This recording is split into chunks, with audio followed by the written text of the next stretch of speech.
इस वीडियो में अपन carbonyl compounds करने वाले हैं जिसमें एल्डिहाइड और कीटोन फुल डिटेल में लेक्चर रहेगा। सारी चीज़ें सारे कॉन्सेप्ट एनसीईआरटी की एक एक लाइन को यहाँ पे बता दिया जाएगा। सबसे पहले अपन मेथड ऑफ प्रिपरेशन पढ़ लेते हैं एल्डिहाइड और कीटोन के। कॉमन मेथड ऑफ प्रिपरेशन पढ़ते हैं सबसे पहले।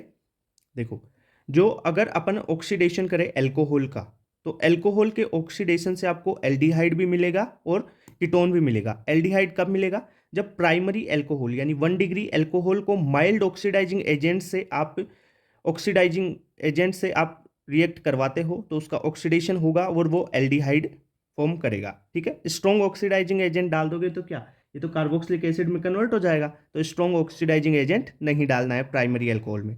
प्राइमरी एल्कोहल में माइल्ड ऑक्सीडाइजिंग एजेंट डालोगे तो आपको एल्डिहाइड मिलेगा। अगर सेकेंडरी एल्कोहल है, ठीक है, ये है आपकी सेकेंडरी एल्कोहल, इसमें माइल्ड ऑक्सीडाइजिंग एजेंट डालो या आप स्ट्रॉन्ग ऑक्सीडाइजिंग एजेंट डालो, कुछ भी डालोगे दोनों तो आपको कीटोन ही मिलेगा। अगर टर्सरी एल्कोहल है उसमें दोनों डाल लो, कोई रिएक्शन नहीं होगी। माइल्ड ऑक्सीडाइजिंग एजेंट भी डाल सकते हो, स्ट्रॉन्ग ऑक्सीडाइजिंग एजेंट भी डाल सकते हो, तो भी कोई रिएक्शन नहीं होती, यानी ना तो कीटोन बनता है ना एल्डिहाइड। यानी मतलब क्या निकला, प्राइमरी एल्कोहल से तो आपने बना लिया एल्डिहाइड और सेकेंडरी एल्कोहल से बना लिया कीटोन। क्लियर बात, ये ऑक्सीडेशन हो गया एल्कोहल का। अगर अपन बात करें डिहाइड्रोजिनेशन ऑफ एल्कोहल, तो एल्कोहल का डिहाइड्रोजिनेशन के लिए रिएजेंट पता होना चाहिए पहले। कॉपर एजी के साथ 300 डिग्री हीट होनी चाहिए, 300 डिग्री सेल्सियस में है, ध्यान रखना, ये 300 डिग्री सेल्सियस हीट दे तब।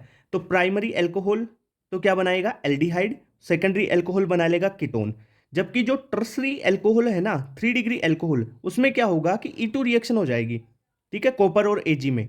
यहां ध्यान रखना, यहां ऑक्सीडाइजिंग एजेंट्स में ऐसा कुछ नहीं होगा, पर जो कॉपर और एजी है 300 डिग्री सेल्सियस पे, यहाँ पे E2 रिएक्शन हो जाएगी और अल्फा बीटा पोजीशन से आप डिहाइड्रोलाइजेशन करोगे तो E2 हो जाएगी और एल्केन का फॉर्मेशन हो जाएगा। यानी यहाँ से क्या होगा, देखो, इससे ये OH और यहाँ से H निकल जाएगा तो ये डबल बॉन्ड फॉर्मेशन हो गया। यानी 3 डिग्री एल्कोहल से आपका कीटोन बन गया। ओके, ये डिहाइड्रोलाइजेशन हो गया एल्कोहल का।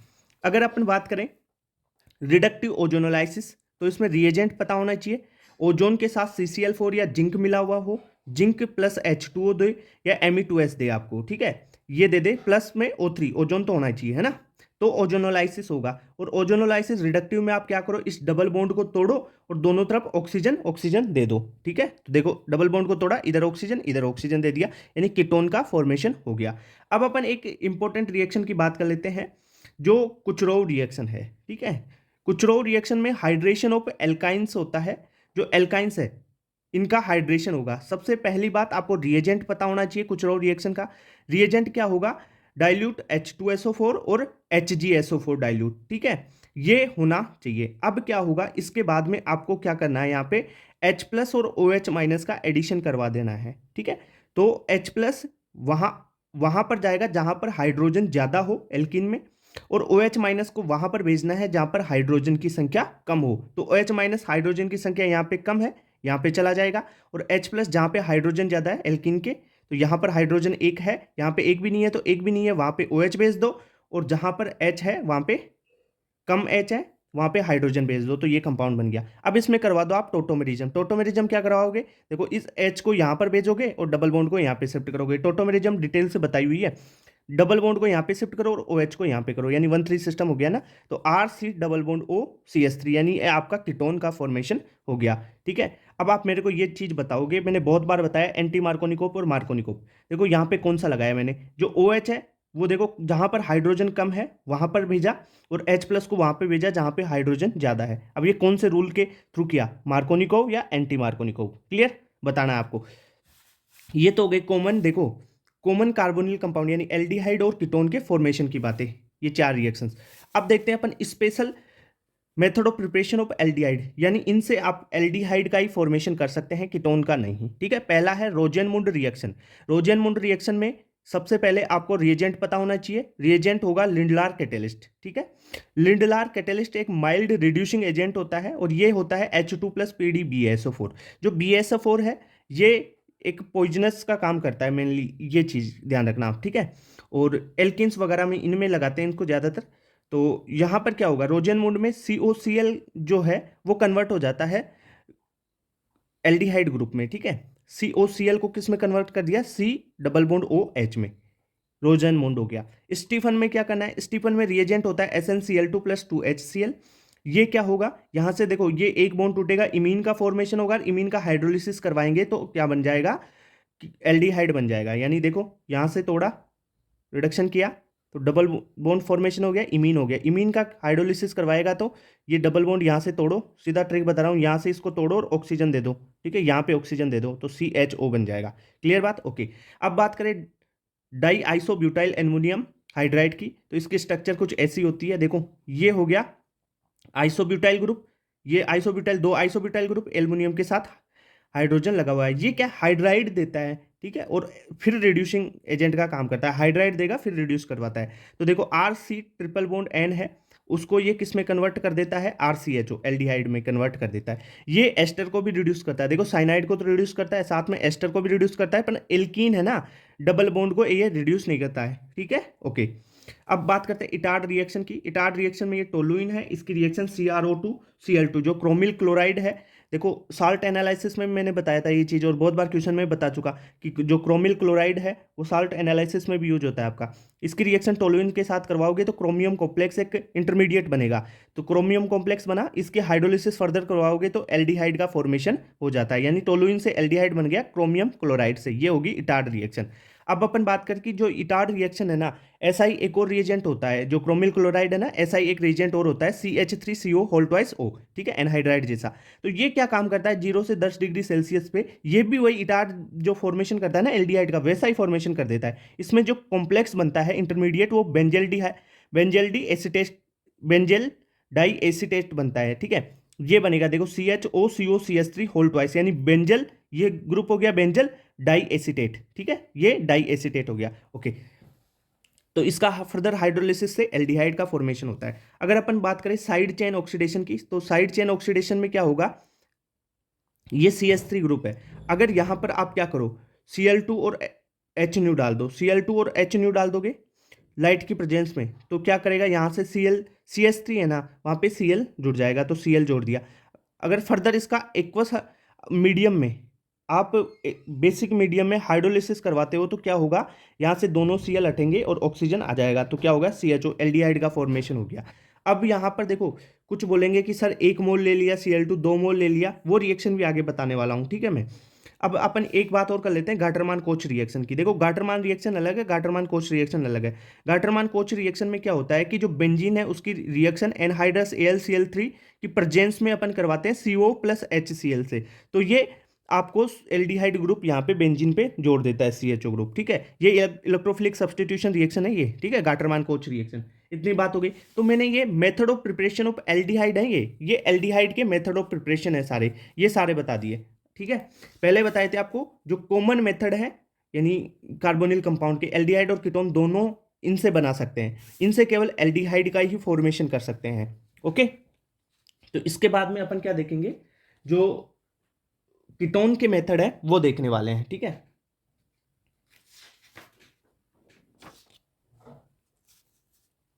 अब बात करते हैं, पहला मेथड है from acyl chloride and R2CD, ठीक है, कैडमियम, एल्किल कैडमियम और एसिल क्लोराइड से। तो जो एसिल क्लोराइड है उसको लिख लो RC double bond OCl, RC double bond OCl, कैडम R2CD, cadmium जो एल्किल कैडमियम है, ठीक है, डाई एल्किल कैडमियम, इसको लिख लो तो CdCl2 निकल जाएगा और कीटोन का फॉर्मेशन हो जाएगा, ये हो गया। दूसरा ग्रिग्नार्ड रिएजेंट और नाइट्राइल से भी अपन रिएक्शन करवा सकते हैं। देखो यहाँ से अगर इसकी रिएक्शन करवाओगे तो क्या बनेगा, देखो R डैश, ये R- है, इस पे जुड़ेगा R-C पे, ठीक है, N के साथ में क्या जुड़ जाएगा, यहाँ पे देखो MgX, और ये यहाँ से हाइड्रोलिसिस होकर निकल जाएगा तो R डैश, तो ये था ही R इस पे जुड़ गया तो C डबल बॉन्ड O यहाँ पे रह जाएगा। तो ये ग्रिग्नार्ड एजेंट से भी अपन बना सकते हैं, ठीक है। फ्रीडल क्राफ्ट एसाइलेशन से कीटोन कैसे बनाओगे, देखो RCOCl ले लो, यहाँ से Cl AlCl3 के साथ में रिएक्शन करेगा, AlCl4 बनेगा, यहाँ पे कार्बोकेटाइन जनरेट हो जाएगा, ये कार्बोकेटाइन बेंजीन पे जुड़ जाएगा, ठीक है। तो ये कीटोन का फॉर्मेशन हो गया। अब बात करते हैं प्रॉपर्टीज ऑफ कार्बोनिल कंपाउंड। जो पहली प्रॉपर्टी इसकी न्यूक्लियोफिलिक एडिशन रिएक्शन। देखो जो न्यूक्लियोफिलिक एडिशन रिएक्शन है ना, ये है कार्बोनिल कंपाउंड, यहाँ पे देखो एल्डिहाइड भी हो सकता है, कीटोन भी हो सकता है, अपन ने लिया न्यूक्लियोफाइल, न्यूक्लियोफाइल आएगा। अब न्यूक्लियोफाइल इस पे अटैक करेगा, देखो न्यूक्लियोफाइल यहाँ पे अटैक किया तो इसकी जो एक टेट्राहेड्रल एल्कोक्साइड इंटरमीडिएट स्टेट बनेगी, ठीक है। ये इंटरमीडिएट स्टेज बनी, देखो यहाँ पे क्या किया, इसको यहाँ पे बॉन्ड को भेजा, यहाँ पे माइनस यहाँ पे प्लस, न्यूक्लियोफाइल यहाँ पे आके कार्बन पे अटैक किया, जुड़ गया, sp3 है ये। अब इस पे देखो आपने H प्लस डाल दिया तो ये H plus OH O minus ले लेगा और OH बना देगा। अब एक चीज़ ध्यान रखना, जो ये इंटरमीडिएट स्टेज है वो sp3 है, टेट्राहेड्रल है, और एल्कोक्स जो है एल्कोक्साइड ये वाला, ये इंटरमीडिएट स्टेज ही तो है, ओके। अगर रेट ऑफ रिएक्शन की बात करें, बहुत बार क्वेश्चन आता है इसका कि न्यूक्लियोफिलिक एडिशन रिएक्शन की रेट, ठीक है, तो स्टेरिक हिंड्रेंस के इनवर्सली प्रोपोर्शनल होगी, यानी जिसमें स्टेरिक हिंड्रेंस ज़्यादा होगी उसकी रेट ऑफ रिएक्शन कम होगी। अब कीटोन में दोनों साइड ग्रुप होते हैं तो उसकी स्टेरिक हिंड्रेंस ज़्यादा है तो उसकी न्यूक्लियोफिलिक एडिशन रिएक्शन के प्रति रिएक्टिविटी कम होगी, तो एल्डिहाइड की ज़्यादा और कीटोन की कम होगी। जैसे HCHO है, CH3CHO है, CH3COCH3, ये कीटोन है, दोनों तरफ CH3 स्टेरिक हिंड्रेंस ज़्यादा है तो इसकी कम हो गई। इधर देखो CH3 है पर एल्डिहाइड है, इसकी ज़्यादा हो गई इससे, और यहाँ पर तो देखो हाइड्रोजन ही है तो स्टेरिक इंडेक्स और भी कम है तो इसकी NAR के प्रति रिएक्टिविटी और भी ज़्यादा हो जाएगी। दूसरी बात, अगर रेट ऑफ रिएक्शन अपन देखें तो -M -H और -H और -I ग्रुप के डायरेक्टली प्रोपोर्शनल होती है, यानी इलेक्ट्रोफिलिसिटी के डायरेक्टली प्रोपोर्शनल होगी। तो आप रेट ऑफ रिएक्शन ऐसे देख सकते हो, NO2 ग्रुप आ गया तो रेट ऑफ रिएक्शन ज़्यादा होगी, CH3 ग्रुप आ गया तो रेट ऑफ रिएक्शन कम हो जाएगी, ठीक है। इतनी बात क्लियर। अब बात करते हैं न्यूक्लियोफिलिक एडिशन रिएक्शंस जो है कार्बोनिल कंपाउंड्स की, उनकी बात करते हैं। ये कार्बोनिल कंपाउंड है, इस पे अगर HCN डाला, ठीक है, HCN डालेंगे तो क्या होगा, न्यूक्लियोफिलिक एडिशन होगा। और देखो न्यूक्लियोफिलिक एडिशन रिएक्शन कैसे बताई मैंने, न्यूक्लियोफाइल आके इस कार्बन पे जुड़ेगा, ठीक है, क्यों, देखो डबल बॉन्ड तोड़ा, माइनस प्लस और न्यूक्लियोफाइल प्लस के पास आ गया, ठीक है, तो ऐसा ही होगा। तो ये CN माइनस यहाँ पे जुड़ जाएगा। वैसा ही NaHSO3 के साथ करवाओगे तो क्या होगा, जो HSO3 है वो न्यूक्लियोफाइल का काम करेगा, और SO3 जो अगर सोडियम के साथ में है सोल्ट तो सोल्डियम लग जाएगा, या हाइड्रोजन पोटेशियम के साथ में है तो पोटेशियम लग जाएगा, ठीक है, तो SO3Na यहाँ पे जुड़ गया। वैसे ही अगर अल्कोहल डालो ड्राई HCl की प्रेजेंस में तो आपके पास हेमी एसिटल बनता है, और अगर अल्कोहल के 2 मोल डालते हो तो आपके पास एसिटल बनता है जिसे कीटल बोलते हैं, ठीक है। वो कैसे होगा, देखो ये RO है ना, यहाँ से OR, वो न्यूक्लियोफाइल का काम करेगा, OR यहाँ पे जुड़ेगा, ठीक है, यहाँ पर क्या जुड़ेगा, OR डैश। अब 2 मोल है तो 2 जुड़ जाएंगे, ठीक है, तो ये एसिटल बन गया इसका। क्लियर बात, ओके। अब बात करें addition of ammonia and its derivatives. देखो NAR की सारी रिएक्शन बस NCERT में यही है भाई, HCN आए तो CN जोड़ दो, HSO3 NaHSO3 आए SO3Na जोड़ दो। जो इसमें ये देखो SO3Na में ये वाटर सोल्यूबल होता है, अगर यहाँ पर अपन डाइल्यूट एसिडिक मीडियम दे दें, ठीक है, और वाटर दें तो ये क्या है, रिवर्स भी हो जाती है रिएक्शन, ये ध्यान रख लेना। एक addition of ammonia and its derivative सबसे इंपॉर्टेंट है, क्वेश्चन आता है यहाँ से। देखो ये कार्बोनिल कंपाउंड है, NH3 जोड़ेंगे तो कैसे जोड़ना है, देखो यहाँ से दो हाइड्रोजन और एक ऑक्सीजन, वाटर निकाल दो बस, ठीक है, यहाँ से 2 हाइड्रोजन 1 ऑक्सीजन, ये वाटर निकाल दिया, दोनों को जोड़ दिया, इमीन बन गया। ये अमीन ले लिया तो अमीन में क्या होगा, जो ये 2 H है ना, ये और ये ऑक्सीजन H2O निकाल देंगे और सिप बेस बना लेगा, ठीक है। सिप बेस को सब्सटीट्यूटेड इमीन भी बोलते हैं, ठीक है। ये यहाँ से जो है हाइड्रोक्सिल एमीन ले लेंगे, हाइड्रोक्सिल एमीन से ऑक्सीजन बनता है, तो यहाँ से क्या होगा, दोनों ये हाइड्रोजन है ना, ये और ये ऑक्सीजन H2O के रूप में निकल गया, और बाकी को जोड़ दो यानी NOH यानी ऑक्सीजन बन गया। अब देखो अगर हाइड्रोजन ले ले NH2 तो ये दो, ये देखो H2 और ये वो H2O के रूप में निकाल दो और जोड़ दो, ये बन गया हाइड्राजोन। वैसे ही अपन ले ले फिनाइल हाइड्राजिन, तो ये दो H, ये ऑक्सीजन निकल गया, और ये फिनाइल हाइड्राजोन बन गया। यानी सिंपल सी इसमें ट्रिक बताऊं क्या क्या करना है। यहाँ पे जेड कोई कंपाउंड है, जेड क्या, जेड कौन सा ग्रुप है, जैसे NH3 है जिसमें हाइड्रोजन है, NH2R में क्या है भाई, R है, NH2OH में क्या है, OH है, ये जेड। NH2 में NH2 है, यानी एक NH2 को छोड़ के, ठीक है। अब देखो ट्रिक क्या है, इस H2 और इस ऑक्सीजन को यहाँ से वाटर के रूप में निकालो और बाकी बचा हुआ भाग आप जोड़ दो। क्लियर बात, इस तरीके से कर लो आप इसको सारे को, ठीक है। और भी इसके एडिशन रिएक्शन और है, उनको बताता हूँ, ठीक है। ये देखो 2,4 डाई नाइट्रो फिनाइल हाइड्राजिन, सबसे इंपॉर्टेंट क्वेश्चन है, इंपॉर्टेंट है ये, यहाँ से क्वेश्चन आता है। कार्बोनिल कंपाउंड पे जोड़ोगे, देखो यहाँ पर देखो 2,4 डाई नाइट्रो, ये देखो 2 और 4 पोजीशन पे 2 नाइट्रो है, फिनाइल हाइड्राजीन है। यहाँ से देखो ये H2 और ये ऑक्सीजन वाटर के रूप में निकाल दो, डबल बॉन्ड से जोड़ दो, तो 2,4 डाई नाइट्रो फिनाइल हाइड्राजोन बन जाएगा। ठीक है, अब देखो यहाँ पर एक सेमी कार्बाजाइड की रिएक्शन देख लो, कीटोन के साथ सेमी कार्बाजाइड को जोड़ोगे, यहाँ पर देखो H2 ये भी है और एक H2 ये भी है। अब बताओ कौन सा H2 वाटर निकालेगा? भाई ये तो नहीं निकालेगा, क्योंकि यहाँ पे इस नाइट्रोजन के लोन पेयर देखो इस डबल बॉन्ड के साथ में रेजोनेंस में, यहाँ पर देखो इसके ये रेजोनेंस में, पर यहाँ पर इसके रेजोनेंस में नहीं है। ठीक है, ओके, तो यहाँ से H2O निकल जाएगा। ओके, और जोड़ दो, सेमी कार्बाजोन बन गया। ये दोनों इंपॉर्टेंट है भाई, इन दोनों को याद रख कर लेना आप। ठीक है, addition of ammonia and its derivative में ये और ये। ठीक है, ओके, अब इसकी रिडक्शन रिएक्शंस पे चलते हैं। जो कार्बोनिल कंपाउंड है उनकी reduction reaction, क्लीमेंसन reduction name reaction है, जिंक अमलगम और कॉन्सेंट्रेट HCl, एसिडिक मीडियम में रिएक्शन होगी, डबल बॉन्ड ऑक्सीजन को उठाओ और यहाँ पे हाइड्रोजन जोड़ दो, यानी सीधा एल्केन बन जाता है, कीटोन से एल्केन बन जाएगा। ठीक है, वुल्फ किशनर में कीटोन से एल्केन बनेगा, पर रिएजेंट ध्यान रखना NH2NH2, यानी हाइड्राजीन तो इसमें होगा, साथ में आपको बेसिक मीडियम लेना पड़ेगा, और क्लीमेंशन में एसिडिक मीडियम होगा, वुल्फ किशनर में हाइड्राजीन प्लस आपको बेसिक मीडियम लेना पड़ेगा। अगर लिथियम एल्युमिनियम हाइड्राइड या सोडियम बोरोहाइड्राइड या H2 कैटलिस्ट की प्रेजेंस में अपन रिडक्शन करवाएं कार्बोनिल कंपाउंड का, तो ये क्या देगा? ये सारे हाइड्राइड देते हैं, हाइड्राइड देंगे तो हाइड्राइड H माइनस होता है ना, वो आएगा रिडक्शन करेगा, तो यहाँ पर क्या होगा, इसका एल्कोहल का फॉर्मेशन हो जाएगा, यानी कीटोन से क्या होगा, एल्कोहल। देखो रिडक्शन में क्या होता है, कीटोन से एल्कोहल बनता है, अगर कीटोन का ऑक्सीडेशन करेंगे तो भाई कार्बोक्सिलिक एसिड में जाएगा। कैसे चलता है? जैसे एल्कोहल, फिर आपका कार्बोनिल कंपाउंड, उसके बाद में बनता है कार्बोक्सिलिक एसिड, ऐसा प्रोसेस रहता है। ओके, अगर बात करें ऑक्सीडेशन रिएक्शन की, पहला ऑक्सीडेशन रिएक्शन है वो टोलेंट टेस्ट कर लेते हैं अपन। टोलेंट टेस्ट में क्या होता है? टोलेंट टेस्ट में देखो ये कार्बोनिल कंपाउंड है कोई, ठीक है, एल्डिहाइड भी हो सकता है, कीटोन भी हो सकता है, तो अगर Ag+ डाला इसमें, ये टोलेंस रिएजेंट होता है Ag+। ठीक है, Tollens reagent ammoniacal silver nitrate होता है। पहले रिएक्शन बता दूं, फिर टोलेंट टेस्ट की पूरी डिटेल देखेंगे।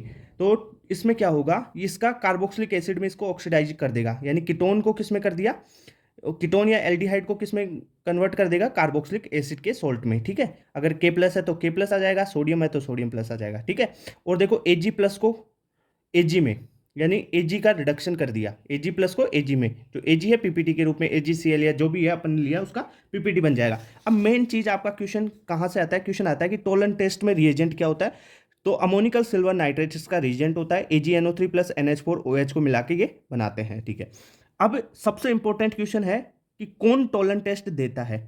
एलिफेटिक एल्डिहाइड ये टेस्ट देंगे, एरोमेटिक एल्डिहाइड ये टेस्ट देते हैं, कीटोन ये टेस्ट नहीं देते। इंपॉर्टेंट, यानी सारे एल्डिहाइड ये टेस्ट देंगे, कीटोन ये टेस्ट नहीं देंगे। जो फॉर्मिक एसिड है, ध्यान रखना, फॉर्मिक एसिड वो ये टेस्ट देता है, हेमी एसिटल ये टेस्ट देता है, और अल्फा हाइड्रोक्सी कीटोन भी ये टेस्ट देंगे, यानी टोलेंट टेस्ट ये देते हैं। ठीक है, होता क्या है, ऑक्सीडेशन होता है, यानी कार्बोनिल कंपाउंड से कार्बोक्सिलिक एसिड बन जाता है। ओके, अब बात कर लें फेलिंग टेस्ट की। फेलिंग टेस्ट में जो रिएजेंट क्या है, फेलिंग सॉल्यूशन किससे बोलते हैं? फेलिंग सॉल्यूशन के दो कंपोनेंट होते हैं, एक होता है फेलिंग ए, दूसरे को बोलते हैं फेलिंग बी। फेलिंग ए होता है एक्वस कॉपर सल्फेट को, और फेलिंग बी बोला जाता है सोडियम पोटेशियम टार्ट्रेट को। सोडियम पोटेशियम टार्ट्रेट होता है रोसेल सॉल्ट। ठीक है, रोसेल सॉल्ट फेलिंग बी होता है। ठीक है, कौन कौन सा कंपाउंड है जो फेलिंग टेस्ट देगा? Fehling test given by aliphatic aldehyde, ठीक है, और एरोमेटिक एल्डिहाइड ये टेस्ट नहीं देंगे, कीटोन भी नहीं देते हैं। फॉर्मिक एसिड, हेमी एसिटल और अल्फा हाइड्रोक्सी कीटोन, ये है ना, ये तीनों फॉर्मिक एसिड, हेमी एसिटल और अल्फा हाइड्रोक्सी कीटोन ये फेलिंग भी देते हैं, टोलन भी देते हैं। ध्यान रखना, मैंने अभी बताया टोलन टेस्ट, देखो हेमी एसिटल दे रहा है, अल्फा हाइड्रोक्सी कीटोन और फॉर्मिक एसिड, ये तीनों देते हैं, कीटोन नहीं देते। कीटोन तो भाई टोलन भी नहीं देता है और फेलिंग भी नहीं देता है। ठीक है, और टोलेन एलिफेटिक एल्डिहाइड और एरोमेटिक एल्डिहाइड दोनों देते हैं, पर फेलिंग है ना, वो एलिफेटिक एल्डिहाइड देता है, एरोमेटिक नहीं देता। इसमें क्या होगा, कॉपर 2+ आयन आए यहाँ से, ठीक है, फेलिंग सॉल्यूशन से, तो कॉपर 2+ आयन क्या करेंगे भाई, जो आपने एल्डिहाइड या जो भी कार्बोनिल कंपाउंड लिया है उसको किस में कन्वर्ट कर देंगे, ये आपका कार्बोक्सिलिक एसिड के सोल्ट में। ठीक है, और Cu2O में कॉपर 2 प्लस चला जाएगा, जो रेड पीपीटी होती है। और ये एजी का है, सिल्वर पीपीटी बोलते हैं। जो रजत दर्पण टेस्ट होता है ना, सिल्वर मिरर टेस्ट, वो इसी का होता है, एजी का। ठीक है भाई, सिल्वर मिरर बन जाता है ना एजी का, तो इसलिए ये पीपीटी बन जाती है सिल्वर मिरर टेस्ट की, और ये रेड पीपीटी देता है फेलिंग टेस्ट वाला। ओके, इतनी बात क्लियर। अब बेनेडिक्ट सॉल्यूशन की बात कर ले, बेनेडिक्ट टेस्ट की बात कर ले, तो बेनेडिक्ट रिएजेंट होता है एक्वस CuSO4, और यहाँ पर देखो फेलिंग में तो रोसेल सोल्ट होता है, पर यहाँ पर सोडियम सिट्रेट होता है। सेम एज फेलिंग टेस्ट, जो फेलिंग टेस्ट देंगे वो बेनेडिक्ट टेस्ट भी देंगे। ठीक है, इसमें वही काम होगा, कॉपर 2 प्लस आएगा, जो कार्बोनिल कंपाउंड है उसको किस में कन्वर्ट कर देगा, आपका कार्बोक्सिलिक एसिड के सोल्ट में। फेलिंग टेस्ट में कार्बोनिल कंपाउंड को किस में कन्वर्ट कर दिया, कार्बोक्सिलिक एसिड में। ओके, इतनी बात क्लियर। अब पॉपऑफ्स रूल देख लेते हैं। कार्बोक्सिलिक एसिड में मैंने बताया कि जो आपका कीटोन है उसका ऑक्सीडेशन करते हैं अपन हॉट KMnO4 की प्रेजेंस में, तो जो कीटो ग्रुप है ना, ये कीटो ग्रुप है, उस के साथ में रह जाएगा जहां पर जो है CO बॉन्ड उसके साथ में रह जाएगा जहां पर एल्किल ग्रुप की संख्या कम हो, यानी छोटा एल्किल ग्रुप हो। यहां पर CH3 है एक कार्बन का, यहाँ CH2 CH3 दो कार्बन का, तो ये C डबल बॉन्ड O इसके साथ रहेगा। ठीक है, तो यहां से तोड़ो दोनों ओर OH दे दोगे, तो CH3 COOH बन गया, इसका बन गया CH3 CH2H। जो फर्दर हॉट KMnO4 है, तो फर्दर ये एल्कोहल है वो ऑक्सीडाइज होकर CH3 COOH बना लेगा, यानी 2 मोल CH3 COOH के मिल जाएंगे। ये काम होता है, पॉपऑफ्स रूल लगता है अनसिमेट्रिकल कीटोन्स में। ठीक है, अनसिमेट्रिकल एलिफेटिक कीटोन्स में लगेगा, उनका ऑक्सीडेशन करते हैं तभी तो यूज होगा। और सिमेट्रिकल हो तो कहीं से भी तोड़ लो भाई फिर तो। ठीक है, तो ये अनसिमेट्रिकल में लगेगा। ओके, क्लियर बात। ओके, आ जाओ, अब सबसे इंपॉर्टेंट रिएक्शन है चलने वाली है, हेलोफॉर्म, केनिजारो, एल्डोल वगैरह, ये अपन इनकी बात कर लेते हैं। सबसे पहले हेलोफॉर्म टेस्ट की बात कर लेते हैं। हेलोफॉर्म में रिएजेंट होता है कोई भी हेलोजन, उसके साथ में बेस होगा NaOH या KOH। ठीक है, अब हेलोजन और NaOH की रिएक्शन साथ में करवा देते हो तो क्या बन जाएगा, NaOX या KOX या CaOCl2 भी। ध्यान रखना, कई बार क्वेश्चन में CaOCl2 भी दिया हुआ होता है। ठीक है, ये भी हेलोफॉर्म टेस्ट का रिएजेंट है। कौन कौन ये टेस्ट देते हैं हेलोफॉर्म, आपको ये पता होना चाहिए। तो जो मिथाइल कीटोन्स होते हैं, देखो ऐसा ग्रुप मिल जाएगा CH3C डबल बॉन्ड O, ये ग्रुप मिल रहा है ना, तो ये आपका हेलोफॉर्म टेस्ट देंगे। दूसरी बात, सेकेंडरी एल्कोहल यानी CH3CHC डबल बॉन्ड OH, ये ग्रुप मिल गया, इससे क्या होगा, इसका ऑक्सीडेशन होके वही ये कीटोन वाला ग्रुप बन जाता है इसका। ठीक है, इथेनॉल, जो इथेनॉल है वो भी ये टेस्ट देता है। ठीक है, ओके। अगर बात करें HC डबल बॉन्ड OH और यहाँ पर CH3, मतलब ये ग्रुप मिल जाएगा, सीधी बात है, ये ग्रुप मिल रहा है आपको, तो ये टेस्ट आपको देगा हेलोफॉर्म टेस्ट। ओके, इसमें कार्बेनाइन बनता है इंटरमीडिएट, इंपॉर्टेंट है, याद रख लेना। दूसरी बात, रिएक्शन कैसे होगी, क्या होगा इसमें, जैसे ये कीटोन ले लिया, इसकी रिएक्शन हुई 3X2 और 4NaOH। यहाँ पर एक इंपॉर्टेंट चीज आप याद रखोगे कि 3 तो X2 हेलोजन लेते हैं और 4 का रेशियो होता है NaOH का, यानी X2 और NaOH का रेशियो 3/4 होता है, ध्यान रख लेना ये, है ना। तो इससे क्या होगा, RC double bond O CH3, इसका क्या होगा, ऑक्सीडेशन होगा, तो ये RC double bond O Na बन जाएगा। मतलब ये क्या है, कीटोन से कार्बोक्सिलिक एसिड का सोल्ट बन गया। और एक बात और, ठीक है, यहां पर एक कार्बन कम का बनेगा, यानी एक कार्बन नहीं, जितने भी मतलब एक कार्बन ही कम होगा। जैसे CH3 है तो ये हट जाएगा ना, यहाँ से बॉन्ड तोड़ेंगे, क्योंकि ये CX3 में कन्वर्ट होगा ना, ये CH3 CHX3 में कन्वर्ट होगा। ठीक है, तो ये क्या है, यहाँ पर जो CHX3 है, ये कुछ में जैसे आयोडोफॉर्म करवाते हैं या ब्रोमीन करवाते हैं, क्लोरीन करवाते हैं, तो उनमें कलर देता है ये PPT फॉर्म करेगा। ठीक है, तो कलर का भी पता चलता है आपको। अब बात करें इसमें जो हेलोफॉर्म टेस्ट है, अगर यहाँ पे NaOI है यानी आयोडीन ले लें तो क्या होगा, देखो सिंपल सी, देखो हेलोफॉर्म टेस्ट में करना क्या है, RC double bond O CH3 है। ठीक है, जो कीटोनिक ग्रुप है CH3 को तोड़ना है और CHX3 बनाना है, ये इंपॉर्टेंट रिएजेंट यही है, ये प्रोडक्ट यही है आपका, CHX3 बनेगा। ठीक है, जैसे यहाँ पर RC double bond O CH3 है, इसको यहाँ से तोड़ो, ये CH3 है ना, इसकी यहाँ पे आयोडीन लिया है तो आयोडीन लगा दो, CHI3 जो येलो PPT बनाता है। क्लियर बात, ओके। अगर एक चीज और देखो, जो RC double bond CHOH CH3, मतलब ये वाला कंपाउंड ले रहे हैं ना, मैंने बताया था कि ये कंपाउंड लेंगे, ऐसा कंपाउंड लेंगे तो इनका क्या होगा, ऑक्सीडेशन होगा, और ऑक्सीडेशन करवाया तो कीटोन बन गया, ऐसा कीटोन बन गया, यहाँ से तोड़ दो, CH3 को क्या बना दो भाई, X लिया है तो CHX3 बना दो। ठीक है, और कार्बोक्सिलिक एसिड का सॉल्ट। ओके, वैसे ही अगर ये लिया, इसमें क्या करोगे, देखो CH2, ये CH3 है ना, ओके, इसका ऑक्सीडेशन करवाओगे, कीटोन एल्डिहाइड बन गया इसका, क्योंकि प्राइमरी है, प्राइमरी का ऑक्सीडेशन करवाते हैं तो एल्डिहाइड बनता है, एल्डिहाइड हो गया, यहाँ से तोड़ लो, ये CH3 है, इसका क्या बना दोगे, CHX3 बना दोगे, और इसका क्या बन जाएगा, HC डबल बॉन्ड ONA, ठीक है। ओके, इतनी बात क्लियर। हेलोफॉर्म टेस्ट हो गया आपका। अब देखते हैं केनिजारो रिएक्शन। केनिजारो रिएक्शन में क्या होता है कि कौन ये एल्डिहाइड, कौन ये रिएक्शन देता है। पहली बात, केनिजारो रिएक्शन वो देंगे जो अल्फा हाइड्रोजन नहीं रखते हो, यानी ऐसे कार्बोनिल कंपाउंड जो अल्फा हाइड्रोजन नहीं रखते हो, वो केनिजारो रिएक्शन देते हैं। केनिजारो रिएक्शन एल्डिहाइड देंगे, जनरली इनके पास ही नहीं होगा, कीटोन्स में तो होता है ना। ओके, तो ऐसे एल्डिहाइड जो अल्फा हाइड्रोजन नहीं रखते हो वो केनिजारो रिएक्शन देते हैं। रिएजेंट होता है 50% KOH ले लो या आप NaOH ले लो। क्लियर बात। ओके, अब यहाँ पे ये NaOH और ये कॉन्सेंट्रेट भी ले सकते हो आप, ठीक है। डाइल्यूट होगा तो डाइल्यूट बेस अपन एल्डोल कंडेंसेशन में लेते हैं जनरली, ठीक है। जो केनिजारो रिएक्शन है वो रेडॉक्स रिएक्शन है, यानी डिस्प्रपोर्शनेशन रिएक्शन होगी। पर एक बात आप ध्यान रखना, जो ये केनिजारो रिएक्शन होती है ना, केनिजारो, ये सेल्फ केनिजारो होगी तब डिस्प्रपोर्शनेशन होगा, और क्रॉस केनिजारो है ना तो डिस्प्रपोर्शनेशन नहीं होगा, ओनली रेडॉक्स ही रहेगी वो रिएक्शन। क्यों, देखो डिस्प्रपोर्शनेशन रेडॉक्स का टाइप है, ठीक है, और अगर डिस्प्रपोर्शनेशन हो रहा है मतलब रेडॉक्स है, यानी डिस्प्रपोर्शनेशन है उसमें। क्रॉस केनिजारो में डिस्प्रपोर्शनेशन नहीं होगा पर रेडॉक्स तो है वो।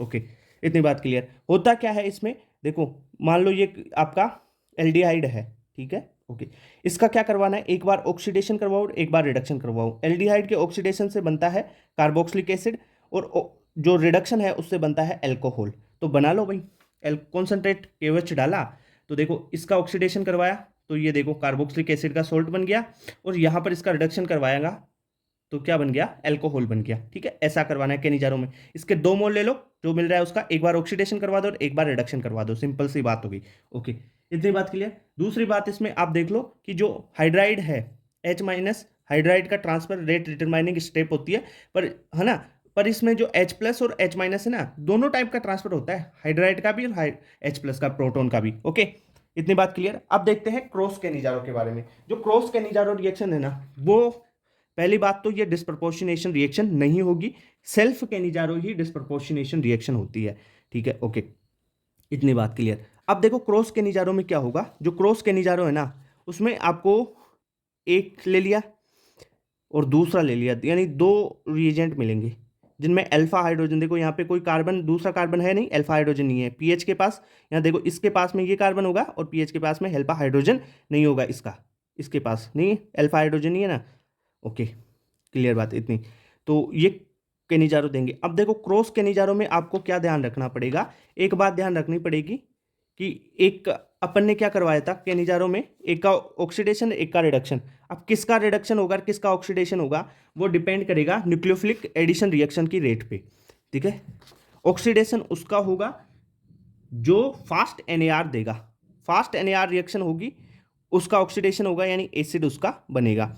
अगर जो NAR स्लो देगा या सेकंड जो बच गया वही स्लो देगा, तो उसका अल्कोहल बनाना है, यानी उसका रिडक्शन करना है। इसका एसिड बनाओगे मतलब ऑक्सीडेशन करना है, दूसरे का आप क्या करोगे, रिडक्शन करोगे। क्लियर बात। ओके, अब NAR कैसे देखते हैं, रेट ऑफ रिएक्शन देखो NAR की स्टेरिक हिंड्रेंस के इन्वर्सली प्रोपोर्शनल होती है, यानी स्टेरिक हिंड्रेंस जितना ज़्यादा होगा, स्टेरिक हिंड्रेंस जितना ज़्यादा होगा NAR की रेट उतनी ही कम होगी। कैसे देखो, जैसे एल्डिहाइड और कीटोन की बात करें तो एल्डिहाइड में स्टेरिक हिंड्रेंस कम है, कीटोन में ज़्यादा है, ठीक है। तो कीटोन की NAR कम हो जाएगी, एल्डिहाइड की ज़्यादा, यानी एल्डिहाइड और कीटोन दोनों आए ना, तो आप ये चीज़ देख लो। दूसरी बात आप देखो स्टेरिक हिंड्रेंस, जैसे मैंने लिया CH3CHO, एक तो ये एक HCHO ले लिया। अब देखो यहाँ CH3 ग्रुप लगा हुआ है, यहाँ पे हाइड्रोजन है, तो स्टेरिक हिंड्रेंस CH3 में ज़्यादा है तो NAR इसका कम हो जाएगा, तो ये हो गया NAR की रेट। देखिए HCHO और PH फेनिल ग्रुप लगा हुआ है, तो इसमें स्टेरिक हिंड्रेंस कम है तो इसकी रेट ज़्यादा होगी NAR की, इसकी रेट ज़्यादा होगी तो इसका क्या करवाना है अपने को, ऑक्सीडेशन, यानी जिसकी NAR फास्ट होगी उसका ऑक्सीडेशन, मतलब उसका एसिड बनाना है। तो यहाँ पर देख लो आप, जो ये है रिएक्शन मान लो ये है, ये NAR फास्ट देगा, इसमें स्टेरिक हिंड्रेंस ज़्यादा है तो ये धीरे देगा, ठीक है। तो ये फास्ट देगा तो इसका क्या करवा देंगे, ऑक्सीडेशन करवाना है। इसका ऑक्सीडेशन करवाएंगे तो क्या बन जाएगा, इससे फॉर्मिक एसिड बन जाएगा आपका। ऑक्सीडेशन कराओगे तो एसिड बनेगा ना, तो HCOO, यानी अपन ने KOH ले लिया मान लो, तो ठीक है, ये तो बन गया। इसका क्या करवाओ, रिडक्शन करवाओगे, क्योंकि NaR कम दे रहा है, स्टेरिक हिंड्रेंस यहाँ पे ज़्यादा है, तो PH इसका CH2OH। ठीक है, क्लियर बात। तो ये बन जाएगा। अब आपको समझ में आएगी ये क्रॉस केनिजारो कैसे क्या है। अब एक चीज़ और बता देता हूँ, याद रखने की चीज़ें, कंपाउंड्स हैं जो केनिजारो रिएक्शन देते हैं। देखो जैसे ये CH3 CH CH CHO, ये कंपाउंड है ना, ये केनिजारो देता है। इसके पास अल्फा हाइड्रोजन है तो भी ये केनिजारो देता है, ये एल्डोल नहीं देगा। देखो CH3 दो बल्कि ग्रुप लग जाए, दो ग्रुप लगे हैं बल्कि हो गया, तो यहाँ पर एसिड, वहाँ पर एसिड बेस रिएक्शन ही नहीं होती एल्डोल में, यहाँ पे ये केनिजारो देगा। CCl3 CHO है, ये केनिजारो रिएक्शन नहीं देगा, अल्फा हाइड्रोजन इसके पास नहीं है तो भी ये केनिजारो नहीं दे रहा है। देख लो, नहीं है तो भी नहीं दे रहा है, क्यों? क्योंकि ये अगर बेसिक मीडियम डाला आपने तो ये हेलोफॉर्म रिएक्शन की तरफ चला जाएगा। क्लियर बात, okay.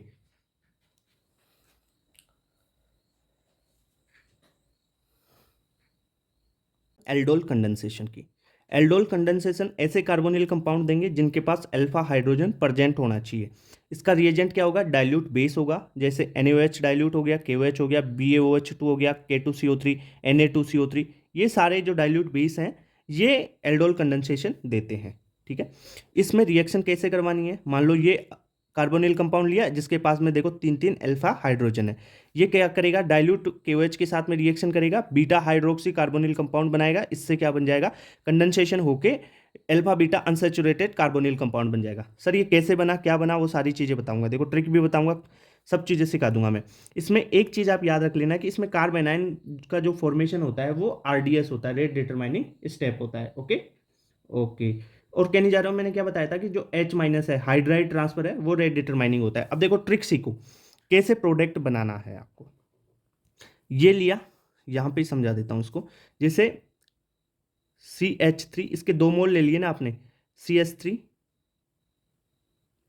C double bond O, ये H, एक तो ये, अब एक तो ऐसे लिख लिया, और दूसरा जो ये CH3 है ना, इसके अल्फा हाइड्रोजन निकालते हुए लिखो, 2 अल्फा हाइड्रोजन। ठीक है, ये CH, ये है ना, और CHO, ये। अब क्या करो, इस O और इस H से आप क्या करो, H2O निकाल दो, -H2O निकाल दोगे तो ये कंपाउंड बन जाएगा। ठीक है, बन गया ना, CH3 C double bond, CH3 CH double bond CH CHO। ठीक है, ये ट्रिक है करने की। अब आगे और सीख लोगे, जैसे क्वेश्चन है ये, इसका करवाना है CH3 CHO CH3 CH2 CHO, इसमें क्रॉस भी होता है। देखो अगर ये दोनों आपस में खुद के साथ में कर ले तो वो तो सेल्फ होगा, अगर ये इसके साथ में करेगा रिएक्शन तो क्या होगा, क्रॉस एल्डोल कंडेंसेशन। और CH3 CHO स्वयं खुद ही दो मॉलिक्यूल्स मिल जाए आपस में तो होगा सेल्फ एल्डोल कंडेंसेशन। ठीक है, इसमें क्या हो रहा है, देखो इसको क्या लिखा, CH3 C double bond O, इसको लिखोगे, इसके 2 अल्फा हाइड्रोजन है ना, उनको ले लो यहाँ पर, ये कार्बन है ना, ये कार्बन ये है। ठीक है, ओके, यहाँ से क्या निकाल दोगे, वाटर निकाल दोगे, H2O। ट्रिक बता रहा हूँ, क्या बचा, CH3, ये CH डबल बॉन्ड C, यहाँ पे CH3 लगा हुआ है, और CHO, ये बन गया। यानी देखो एक मॉलिक्यूल ये था, एक दूसरा था, ये दोनों अलग अलग में हुआ तो ये क्रॉस हो गया, क्रॉस एल्डोल हो गया। ठीक है, यहाँ पर देखो ये दोनों सेम में हो रहा है इसमें, तो यहाँ से देखो ये निकाल दो, वाटर निकाल दो, तो ये क्या बन जाएगा, CH3 CH double bond CH bond CHO, ये हो गया सेल्फ एल्डोल। ठीक है, ओके। फर्दर देखो, इसमें देखो एक तो ये लिया और इसी के साथ करवाओ, सेकेंड वाले कंपाउंड का उसी के साथ करवाओगे। कैसे लिखोगे, ये दो अल्फा हाइड्रोजन है ना, इनको निकाल के लिख लो। ठीक है, और ये O और ये 2 अल्फा हाइड्रोजन, ध्यान रखना ये हाइड्रोजन मत ले लेना भाई, इसमें काम ही अल्फा हाइड्रोजन का है एल्डोल कंडेंसेशन में, तो अल्फा हाइड्रोजन ही लेने हैं। इन दोनों को लिखाओ, -H2O कर दो, वाटर निकाल दो यहाँ से, तो क्या बना, CH3 CH2 CH double bond CH3 CH नहीं CHO। ठीक है, ये हो जाएगा, ये कंपाउंड बन गया, और ये दोनों आपस में सेम है तो सेल्फ एल्डोल कंडेंसेशन। ये दोनों देखो आपस में अलग अलग हैं, वाटर निकाल दो यहाँ से, तो क्या बन गया, CH3 CH2 CH double bond CH CHO, ये हो गया। देखो ये और ये क्रॉस है, दोनों अलग अलग हैं, तो क्लियर बात, ऐसे अपने को एल्डोल कंडेंसेशन करना है। Okay clear. तो ये चैप्टर खत्म हो गया, एल्डिहाइड और कीटोन की सारी रिएक्शन एनसीईआरटी की अपन ने कवर कर लिया। Okay thank you.